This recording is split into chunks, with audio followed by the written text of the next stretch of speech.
Taxonomy and ecology of citrus psylla. Citrus psylla को Diaphorina सिट्राए कहा जाता है। ये जो इंसेक्ट है ये भी सिट्रस क्रॉप का एक मेजर इंसेक्ट है। अगर इस इंसेक्ट की हम बात करें तो बेसिकली लीफ माइनर की तरह इसका जो ओरिजिन है वो भी एशिया है, लेकिन ये इंसेक्ट भी डिस्ट्रीब्यूशन के अंदर जहां जहां पे सिट्रस क्रॉप मौजूद है वहां तक फैल चुका है। इस इंसेक्ट ने ना सिर्फ पाकिस्तान के अंदर या एशियन कंट्रीज के अंदर बहुत ज्यादा डैमेज काज किया, बल्कि दूसरे कंट्रीज जैसे कि यूएसए, खासतौर पर फ्लोरिडा के अंदर इसने सिट्रस क्रॉप को बहुत ज्यादा नुकसान पहुंचाया। अगर इस इंसेक्ट के हम डैमेज की बात करें तो इसकी जो डैमेज की हद है वो मुख्तलिफ जो कंट्रीज हैं उसके अंदर वेरी कर सकती है। उसके अलावा इसका जो अटैक है वो प्रिवेलिंग इन्वायरमेंटल कंडीशंस के ऊपर भी डिपेंड करता है। इस इंसेक्ट को अगर हम क्लासिफाई करें तो इसका फाइलम आर्थ्रोपोडा है, इसकी क्लास इंसेक्टा है, इसका ऑर्डर हेमिप्टेरा है और इसकी फैमिली लिविडी है।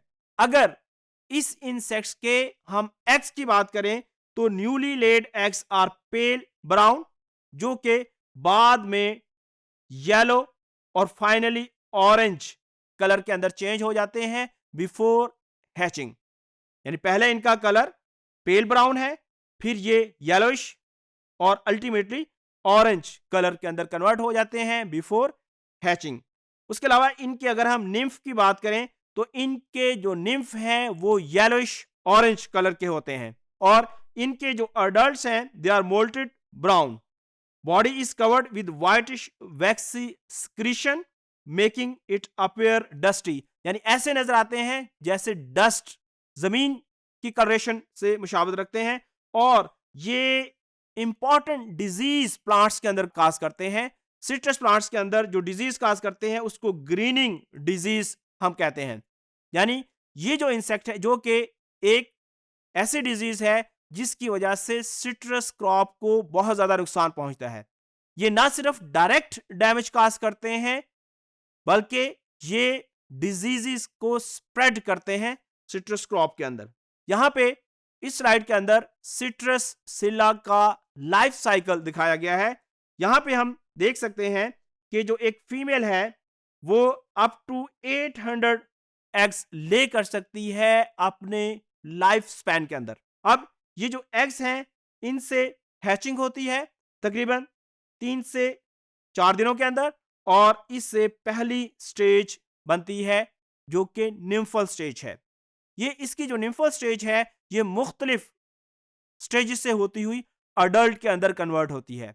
अब ये जो मुख्तलिफ इसकी निम्फल स्टेजेस हैं इसका जो दौरानिया है वो 10 से 15 दिनों का हो सकता है। उसके बाद अल्टीमेटली ये अडल्ट के अंदर कन्वर्ट हो जाते हैं। यहाँ पे ये एक अडल्ट इंसेक्ट दिखाया गया है जो कि डस्टी कलर का है, डस्ट कलर का है। तो आमतौर पर अगर ये सॉइल के ऊपर या जमीन के ऊपर बैठा हो तो इसको देखना मुश्किल होता है।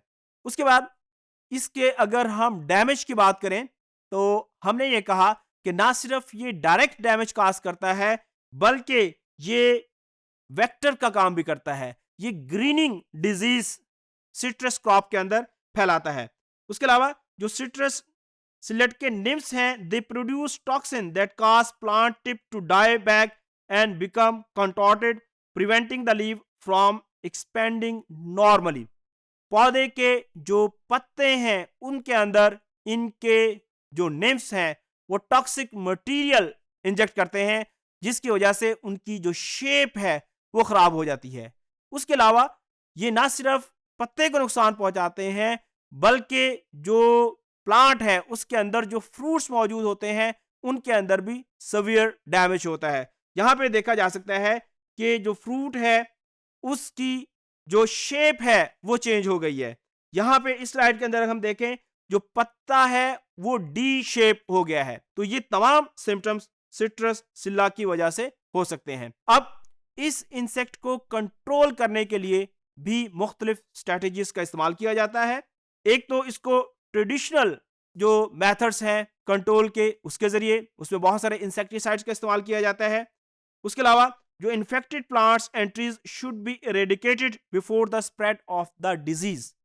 आमतौर पर यह सजेस्ट किया जाता है कि एक ऐसा पौधा जिसके ऊपर सिट्रस सिल्ला का अटैक हो चुका है, उस पौधे को उस बाग में जहां पे वो मौजूद हो वहां से उखाड़ देना चाहिए और उसको जाया कर देना चाहिए, इससे पहले कि डिजीज पूरे बाग के अंदर फैले। जहां पे एक पौधा उसका पत्ता दिखाया गया है जिसके ऊपर सवियर डैमेज हुआ है। उसके अलावा इसको कंट्रोल करने के लिए मुख्तलिफ किस्म के इंसेक्टिसाइड्स का स्प्रे किया जा सकता है। उसके अलावा injection of tree with tetracycline and antibiotic, यानी टेट्रासाइक्लिन भी एक एंटीबायोटिक है, तो पौधे के अंदर टेट्रासाइक्लिन का इंजेक्शन लगाया जा सकता है और इस तरीके से हम जो पौधा है उसके अंदर डिजीज के स्प्रेड को रोक सकते हैं। तो हमने ये देखा कि जो सिट्रस सिल्ला है ये सिट्रस क्रॉप को सवियर डैमेज काज करता है। ना सिर्फ ये डायरेक्ट डैमेज काज करता है बल्कि ये वेक्टर का काम भी करता है और ये जो इंसेक्ट है ये ग्रीनिंग डिजीज का सबब बनता है। ना सिर्फ पत्ते खराब होते हैं पौधे के बल्कि जो फ्रूट है उसकी जो शेप है वो भी बुरी तरीके से मुतासर होती है।